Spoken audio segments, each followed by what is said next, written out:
and welcome to the Pink Ink Classroom. Come on in and let's get started. Today we're going to be learning about a classic technique that I call feathering. It's learning how to take your colors from the very darkest value to the very lightest. And we're also going to see how to take those colors and blend them into one another. So we're going to do an example first, just with these plain bars, and then I'm going to illustrate what it looks like on two actual pieces of artwork. Let's go. I'm going to start by shading the top bar from the very darkest shade of processed red to the very lightest shade. And then I'm going to do the second bar in reverse. You'll see. So I want to start by establishing the left-hand line a little bit with some dark color, and then I switch to my diagonal stroke to go across the bar. It's the fastest way to fill in the color and catch all of the little edges and cover up the paper tooth. So I'm working my way across from left to right, and as I go, I'm letting up the pressure of my hand until I end up with just a whisper of color on the right hand edge. So dark to light. On the second one, I'm going to do it the other way. I'm going to start with the very lightest color. This is a Imperial Violet, and I'm going to gently push down as I go across so the color gets darker and darker as I go. Again, I'm using this nice smooth diagonal motion, pushing harder and harder until you end up with very dark violet on the right hand edge. Now usually it's easier for you to work in one direction or the other. It's not a right or wrong situation, it's just what's more comfortable for your hand. And I am definitely a dark to light person. So when I go to do the next band, in which I'm going to cross these two colors, what I'll actually do is turn it 90 degrees when I do the second color. So I am coloring dark to light in each direction. You want to make it comfortable for you. That's the key. So I'm going to again put down the processed red and push the color from the darkest to the very lightest, going across the band, letting up the pressure. This is a great warm-up exercise to do before you get started coloring. Really kind of loosens up your hands, and you get the feel for that technique, that pushing technique. Now I'm rotating it, and I'm going to cross it with the purple. So for me, I'm going again dark to light because that's the direction I like to go. And you start to see when they cross each other that they create a blended color, a color that didn't exist until you made it by crossing these two colors together. I like to take it all the way to the edge. So now we have purple fading into processed red. And now I'd like everyone to see what this technique looks like on two actual pieces of art. So I've hand colored this tub of flowers and this cheery window box stamp. And now I'm going to show what this feathering technique looks when I fill in the tub on this stamp and the window box on this stamp. This one I'm going to do horizontally, and this one I'm going to do vertically.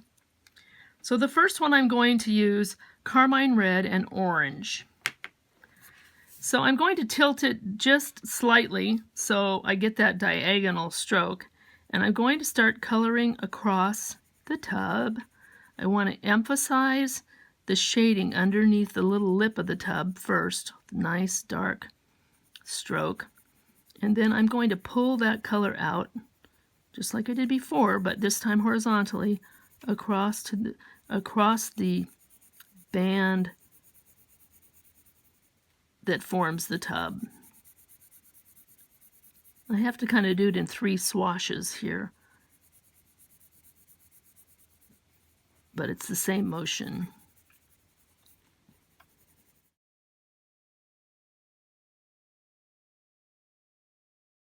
Okay, and I'm going to actually add just a hint of color across the very top of that lip. Okay, now I'm going to rotate it all the way around, and I'm going to do the same thing with the orange. Again, for me, working from dark to light, and go across this tub to make that nice blend of colors going from carmine to orange. So I'm picking up the colors that I've used in the flowers and incorporating them into the container. It's always good to do the flowers first because they're a natural object, whereas the container can be any color you want it to be. Sometimes you might need to go back and just do a little bit of touching up, but basically that's going to give us our blend.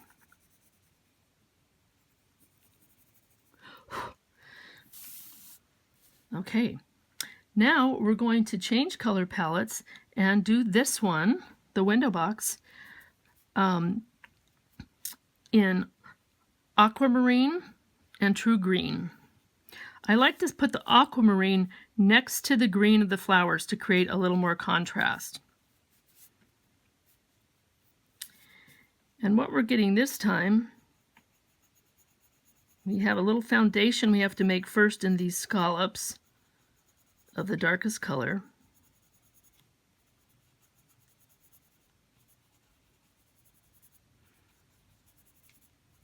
And this time I want to show you how you can rotate it vertically and color it this way as well. And I think you'll find as you try this technique what direction is most comfortable for you and what will give you the best results. But remember, I'm filling in the scallops first, and then I'm pulling that color across.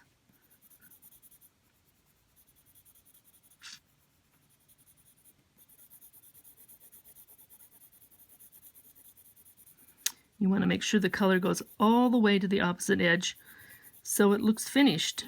You don't have those little white gaps. And sometimes you need to just go back and deepen up that color that you started with a little bit. Okay, now again, I'm going to rotate it all the way around.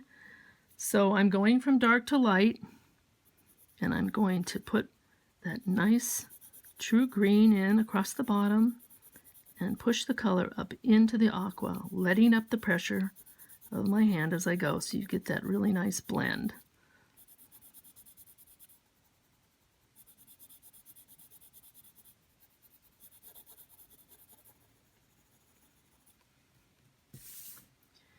Now there's a couple of techniques you can add on to this if you want to.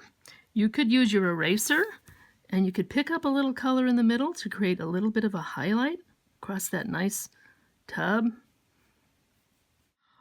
The second technique is to blend the colors even further by using a blender pencil. This is a colorless blender. It's just the wax base of the pencil without any pigment. And again, I'm just going to use this nice little diagonal motion and go across the colors, and this kind of evens out any graininess that you have from the paper and helps to blend the colors even further. So just a couple of tips about what you can do after you've created these color blends.